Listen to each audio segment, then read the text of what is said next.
Girl, stop playing.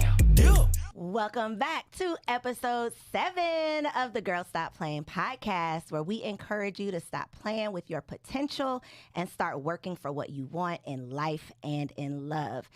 Who better to help you work for what you want in love than a couple who's been married for over 30 years, together 40 years, married 850 couples, counseled thousands of couples, literally helping us save our marriages before they even get started. Welcome to the show, Michael and Larraine Forrester.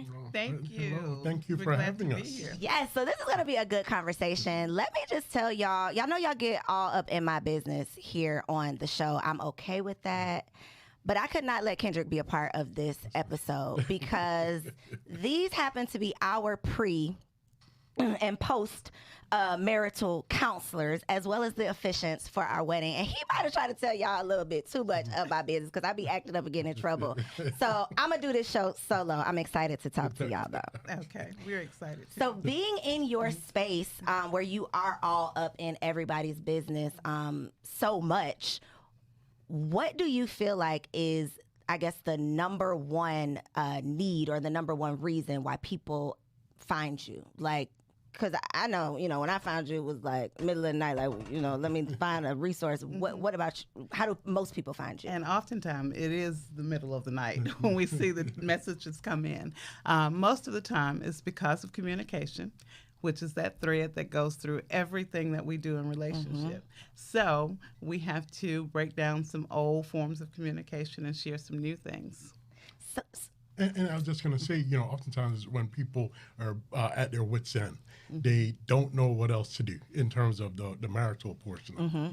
That, they just trying to grab at straws, trying to see what resource that they can, pull, in order to be able to possibly save their marriage. And so before we get too deep in the conversation, how do you all define premarital counseling? Because I kind of feel like it's a thing that people just know about, but there might be someone watching who isn't familiar with the concept.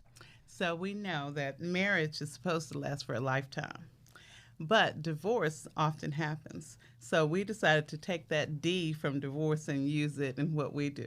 So we discover, we discuss, and we determine in premarital counseling. So you want to talk a little bit about the discovery? Right. Yeah, in the discovery portion of it, in the relationship.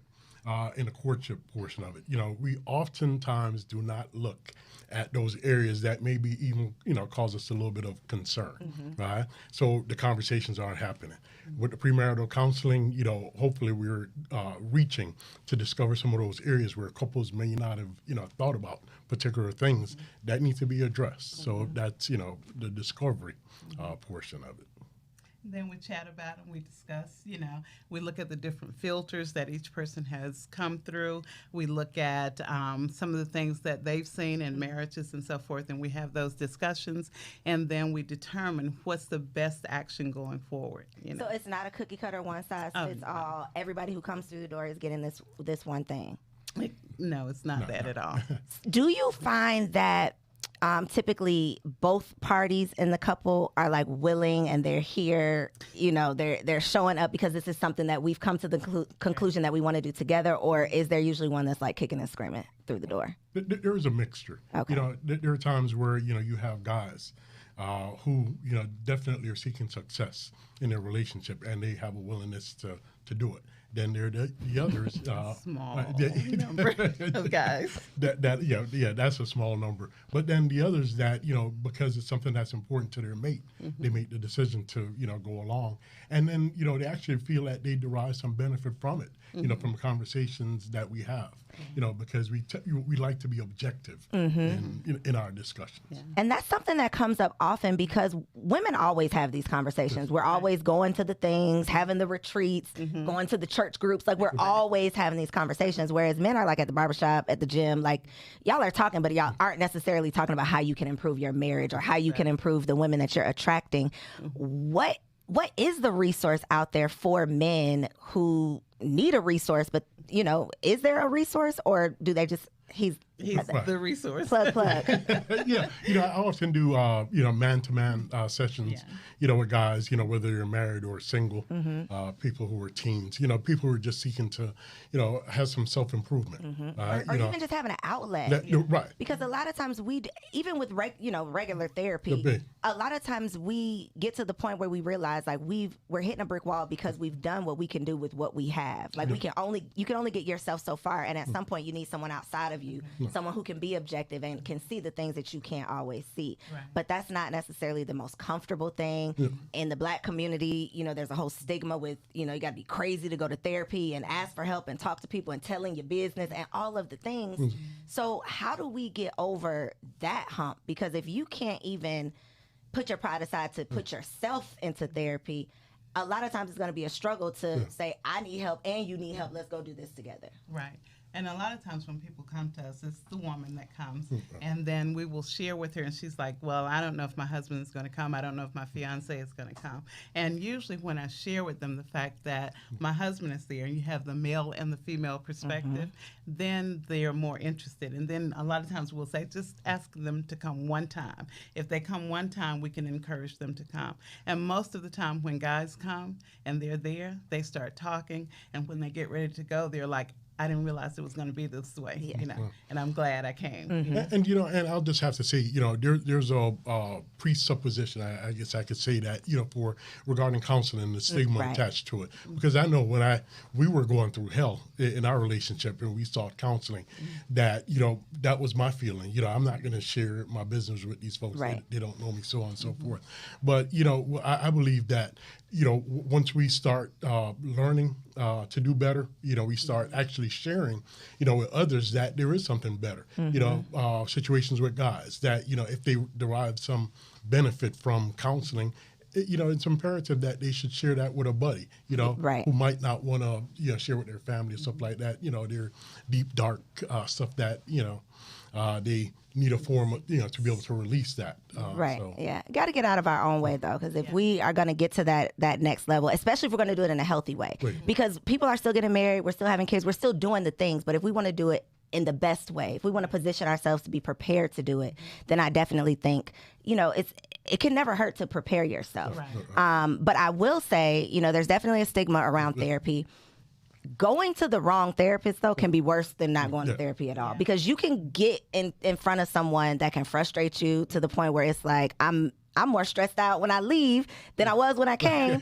So I think for us, too, that is an idea of, what is it going to be like? Are they going to judge me? What are they going to ask me? That type of thing. So I do think that you all disarm people very, very well because you are so transparent and honest. And just as you mentioned, you share your own ish, you share what you've been through in a way that makes people feel like, well, it made me feel like, well, damn, if they'd have been through that. I think I literally I had problems, right? I pressed mute and was like, well, damn, baby, if they'd have been through this, we gonna be all right. We gonna be all right. But it disarms you because it's like not that there's nothing. I don't want to try to put y'all business out there like that, but I felt like, well, we could tell them anything that we've been through, and they not only they won't judge me, but they can help us because they've experienced something similar. And I think a lot of times with coaches or therapists or teachers, you're talking like over people's heads. And people aren't comfortable because they don't feel like you can relate. Right. And that's one of the things that's been important for me, because I know one of the struggles that I had early when we were going through, it was holding on to my stuff, right? Not being transparent, being in bondage. And I just have to say, once I put it out there, it did not matter to me who was judging me or anything like that. Hey, it is what it is. That's my truth. Hey, I'm working to better. So that's just it. I'm not ashamed of anything. A lot of work. So listen, if y'all ain't ashamed, a lot of work to do. We ain't even ashamed. They not even ashamed. So let's go on and let's get into. Okay, so no, I'm not gonna have y'all tell all of your business, but because I have a question here around like deal breakers. Sure. I know some of the things that you've been through that would definitely be on someone else's list as deal breakers. So the first part of the question is, do you believe there are deal breakers in marriage? And then the second part, do you mind sharing just a little piece of something that I'm going to say survived? Something that you all have survived together because to still be here, not just healthy and happy together, but to be investing in other couples' health and happiness is just a testament to, you know, what God can do when you keep God first in your relationship. I think deal breakers are definitely important because, first of all, you have to determine who you are and what your standards are before you give somebody else your deal breakers. So I gave this cutie pie here my deal breakers, and they were, 1, if you ever do heavy drugs, we're done. If you ever cheat on me, we're done. Period. Maybe the weed smoker was okay with. Yeah, he smoked weed then. That's a light drug. Because, heavy drugs, right? So my mother was a strong black woman. She raised 4 kids after my father passed away. Before he passed away, he taught me that the world belonged to me and I was his little girl. So I had, you know, my head was out here. Whatever I wanted, I could have it. So I was serious when I told him that. But at some point, he decided that he wanted to be a thought. He also decided that he wanted to do cocaine. This was in year 9. You said that a nicer way than you told me the story. Okay. He was the crackhead for 3 years. That was nice. And it really shook me because that's not what he came from. His mother, his father had been together. They were very, had high standards and all that. I checked off every block when I said yes to him. So year 9, after everybody had filled our head with, you guys are the perfect couple. You get along so well. And I wake up one morning and find out he's not all that. You know, that pedestal I put him on, he didn't belong there. So I feel like the fact that I had the deal breakers, though, I still maintained that I was not going to tolerate it. There were several things that happened that kept me there, and I saw the progress that he worked on not being a thought. He stopped doing the crack, and I looked at the progress, and that's how I stayed. So when people come into relationships, we often tell them, if you don't see any progress, then you need to walk away. If you see progress and change, then you can stay a little bit longer.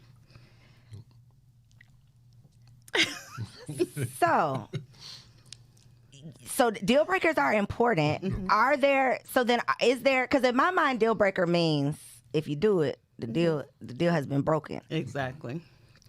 But the deal was not broken. So is there still some other higher level crime, offense that's like, okay, but now that, no ma'am, you know, like I'm out of here. Or how do you advise your couples, I guess? So I advise them to make sure, because nobody's perfect. You're going to encounter some things that you did not expect.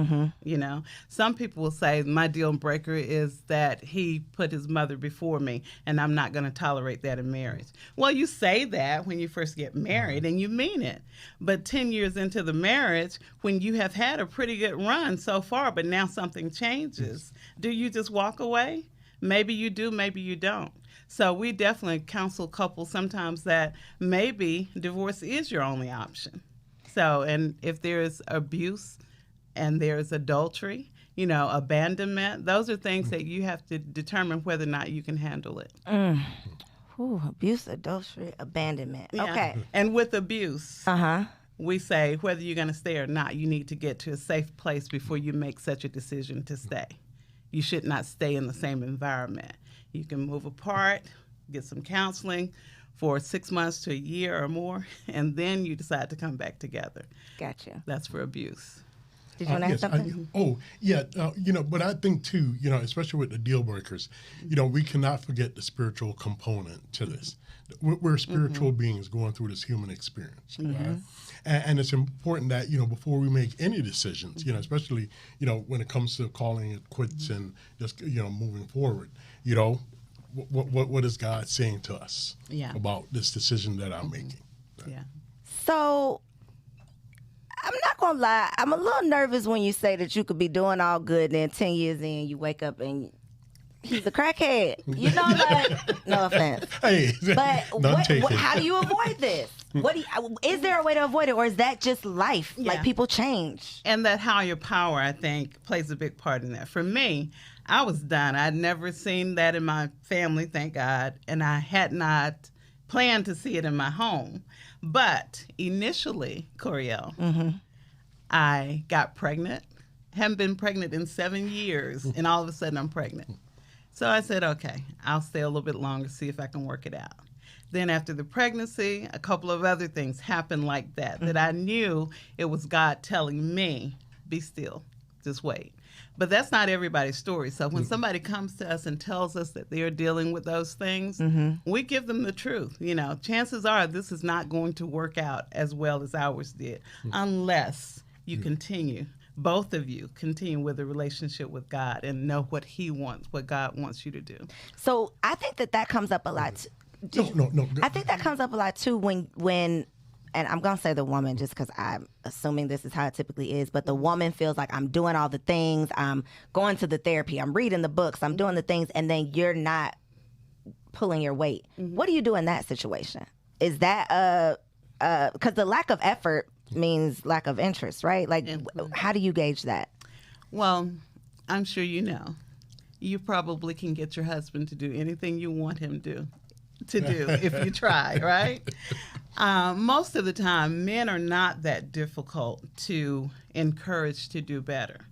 We just have to get past our pride in terms of what we will do. Because I went from calling him a crackhead to calling him a mighty man of God, a warrior, even before he was acting that way. And that was some of the transition, my encouragement, my belief in him. And a lot of times that will help the man to make some changes. And of course, there are a lot more details to that.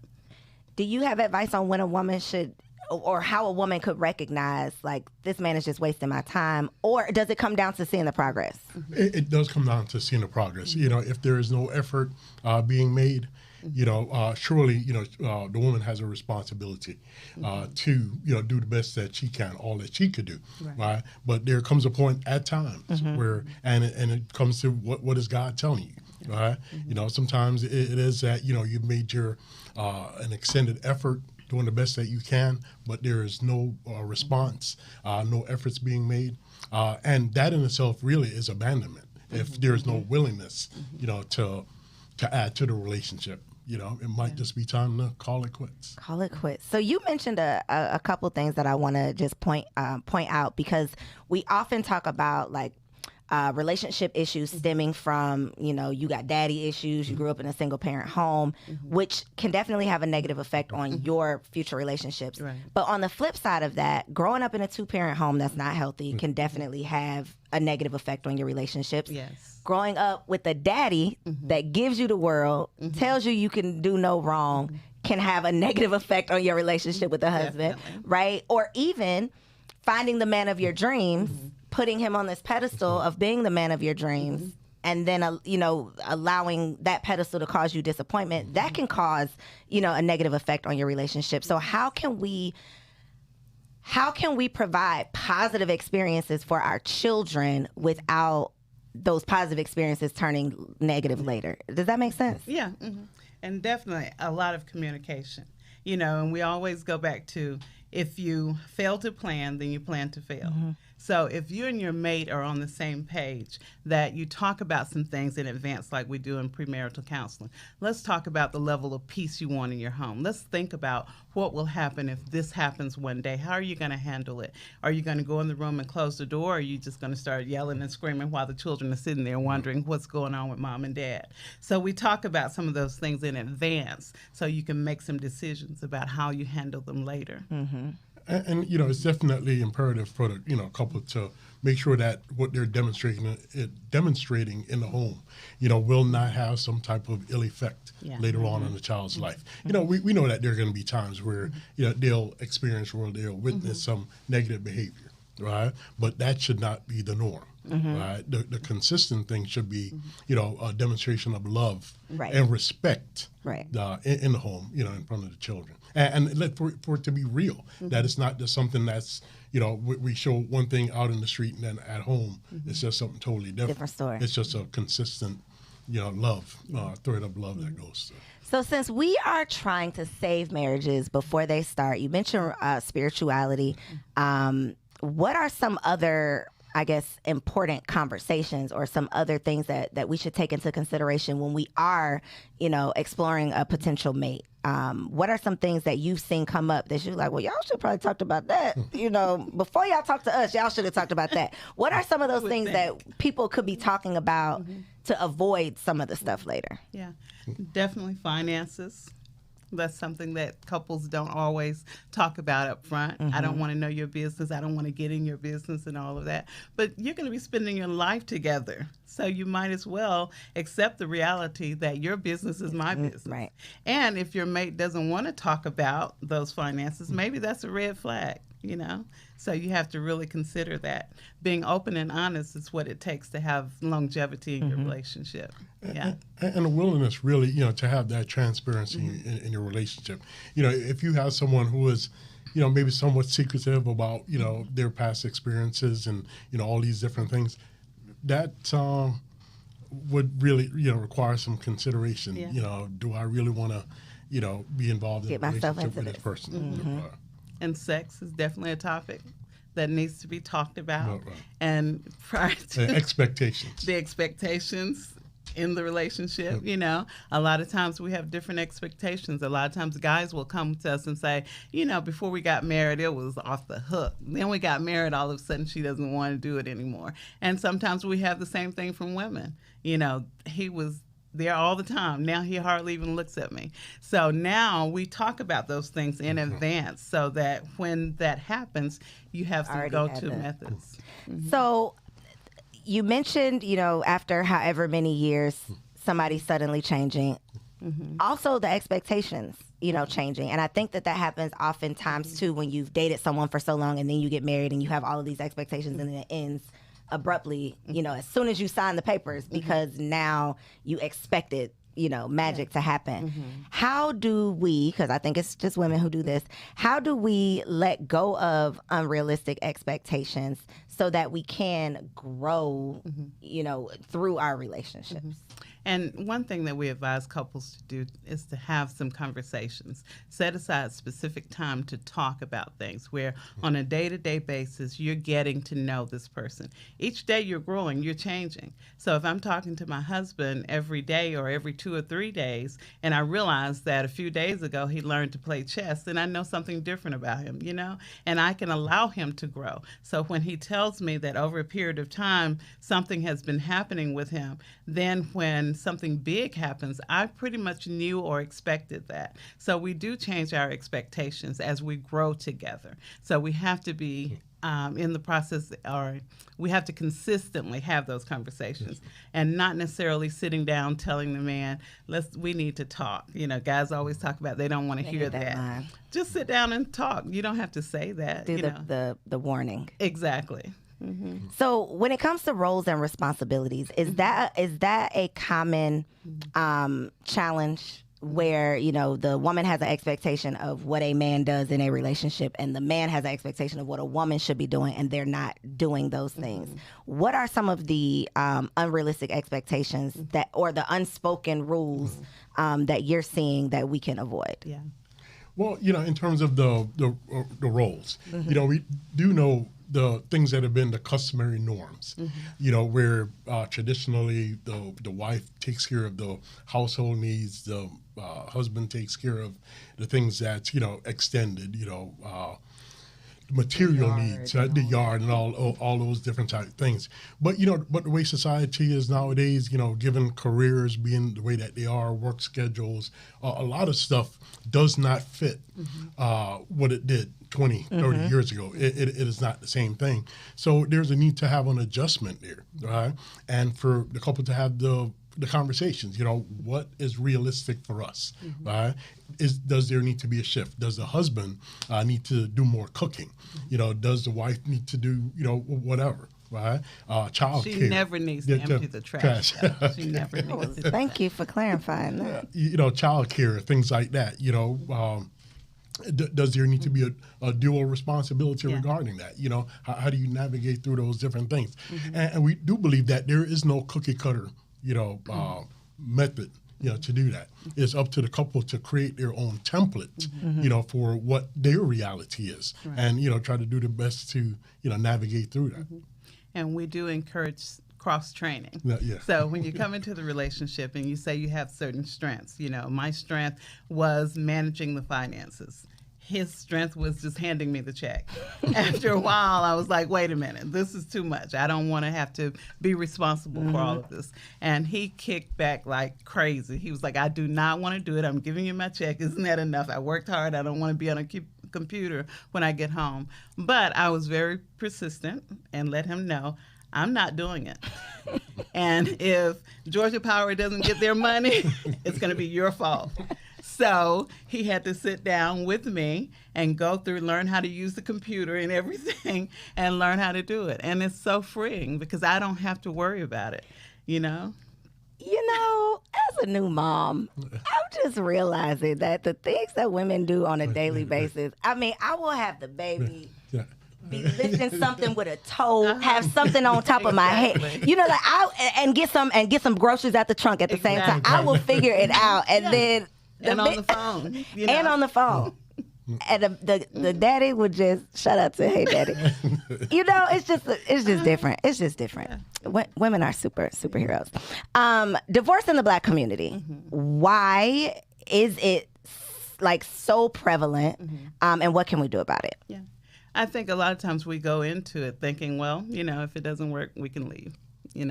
So a lot of people go into it with the idea of, I don't have to work at this. If it doesn't make me happy, I can walk away. And then a lot of times we haven't seen that in our future, in our homes. Mom and dad were not together, and then grandma and granddad wasn't together. A lot of our couples will say, my family was just a lot of women, And that's one of the reasons we're doing the same things that the generations before us did, And then we know that goes back to when they needed government assistance. Men had to be outside the home. Exactly. So now, though, we are seeing a change in that, where Black couples are really working hard at loving each other more. And it's a great season for that. It definitely is. And I think your resources, the resources that you provide, are definitely, a step in the right direction. When I started the Single Wives Club way back in 2011, just as a resource for strictly single women, not engaged, not even in a relationship most of the time, but just women who were just women who wanted to be wives, but did not have any resource to prepare. When I was looking for resources, there were zero out there. And the idea that in America, we prepare for everything else. We take a class for everything else. We get a certification, we get licenses, we spend money, we do all of the things. But when it comes to the biggest decision you are going to make, who you marry and the children, being a mother and being a wife, we are just okay, I'm gonna do what feels good. I'm gonna figure it out. And then this is the results that we get.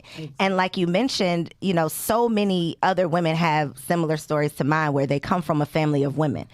And I'm no scientist, but I don't think women can reproduce with women. I know they're doing some strange things these days, but I don't think they're working on it. But I don't think that's a thing just yet. Yeah. So we're still having sex, right? Sex hasn't stopped, but marriage is non-existent. Nobody has, is showing up with anybody but a baby, and that just was not going to be my story. But I knew that if I wanted something different, I was going to have to do something different. So as crazy as it seemed back then, I saw something different from myself. And I think it's so important to have these conversations, so important to see examples that look like us, of people who can do it, who are figuring it out, who are not trying to pretend like they're perfect, who are saying, look, it's been rocky, it's been rough, we figuring this thing out, come along with us and let us show you how to do it too. So definitely a needed resource. And the thing that I think is good, now, we're seeing more and more where, couples are, open to, do things the right way, right? To fight for their relationships. We know that there's, in the past, we've had grandma and grandpa and mama, auntie, or whatever, who just kind of stayed in a relationship, even though it was dysfunctional. And that was sufficient. But what we're seeing now is, really that people, that's no longer acceptable for a lot of people. That if they're going to be in a relationship, they're going to try to do it the right way. And, we're seeing more and more examples of that, popping up. And I think, as that continues, us as a people will, be encouraged by that and continue to try to do things the right way instead of just being settled in a relationship, in a marriage. I have to also ask you this. This wasn't on my notes, but I feel like it's such a hot question around staying for the kids. What is your advice? Does it matter how old the children are? Does it matter what the challenge is that you're working through? Like, what's your advice when someone comes to you and they say, we're going through X, Y, and Z, but I just had a baby. You know, we're going through X, Y, and Z, but we have 4 children. What role do the kids play in keeping the relationship together? And the reality is they can play a very important role. And it is okay to stay for the kids some days. You know, if that's what holds you there to do the work that day, then it's okay. But if you're just going to argue, fuss, and fight with the kids there, you might as well leave. We have grown people come to our offices who are in their 30s and 40s, and they're saying, you know, I'm really messed up. My mom and dad should have divorced a long time ago, you know? And then we have those who come in there crying because their mother and father just got a divorce, and here it is, they're 20 years old, you know? So we have to, you know, look at each situation, but definitely some days you can stay for the kids, but the work should be happening. If the work is not happening, then you and the kids need to go or let the kids stay there or whatever. But the two of you don't need to be in the same household if it's toxic. Because a toxic example is worse than no example. Yes, exactly. Definitely. So last question, is there, I mean, I know there's a such thing, I don't know if there's a such thing as post-marital counseling, but I know we done had some sessions post-marriage. So I know you offer it as a resource, but is that a thing? Because as much as, I mean, you get like a discount or the state gives you something for taking premarital counseling. Like there's a benefit to doing it pre-marriage. But in my opinion, this is like a maintenance thing. Like I don't want to call y'all because I need you. I want to continuously have these conversations so that we don't ever need you. Right. But is that a thing? Like, are people coming to see you before they need you, or are they waiting until 5 o'clock in the morning and they mad? Right. Some of those. And then we have those who come for maintenance. You know, we have some that are on our calendar every month, whether something happens or not. They're there. And then we have those who schedule every quarter, whether something happens or not, they're there. And those are the ones who are most successful. We can look back at couples that we counseled 20 years ago who are still together, raising children. They're enjoying each other. And yes, I got some of those phone calls, you know, like one person, you know, she calls and she's like, I don't know what's going on. He is crazy, you know. And I'm like, and we've gotten video calls, you know, look at him right now. See what she's doing. See, did you hear what she said? I'm like, okay, did I give you my number, you know, at 2 o'clock in the morning? But, you know, definitely it's a good thing to have someone to reach out to, because if you don't do the counseling, then you're going to talk to your girlfriends. Right, you're going to reach out to somebody. You're going to talk to mom and them. You're going to talk to your boys. And chances are they're not in the same space you are, you know. Chances are they ain't in the same bed you are, so you need to keep them out of your business. Because tomorrow we're going to be back in this bed, and I'm over it. Yeah. Literally, I'm over it. And then my family's still mad at you. And guess what? Exactly. I'm over it. Right. You know, and then it's literally a whole thing. Yeah. So I know that is probably a big conversation. We've had that conversation, just preventative. But I know that's a big thing that you all often, you know, talk about as well. So definitely something people can avoid. Just like, you know, we go to the doctor for a checkup, you know, why not a marital checkup? You know, and just, you know, keep things fine-tuned and running, you know, like they should. Yes. Listen, and ladies, Miss Larraine here is not going to let you off the hook, okay? Because the sex conversation is coming up, and she ain't playing no game. So, not at all. Let the ladies and gentlemen, it's going to be some men that's going to be beating down your door, too. Listen, last week we had the wife coach. Before I got home, a man had signed his wife up for her challenge. So I know it's going to be some men reaching out to y'all, but let them know where they can find you on social media and online. Okay, so on social media, they can find us on Instagram at @arm_Michael and Larraine. They can find us on Facebook, A Relationship Ministry. That's what the ARM is, the acronym for A Relationship Ministry. And where else are we? That's the main two places. And our website, definitely, arelationshipministry.com. And I'm going to make it easy for you all. I'll make sure that I link all of their information below. I'm also going to be linking below www.koeswaitlist.com. That's KOES waitlist.com, because tomorrow I'm opening up registration for my 5-day Make More Money Challenge. I'm all about helping y'all make the money and get the honey. So tap in, koeswaitlist.com. It's going down April 10th through 14th.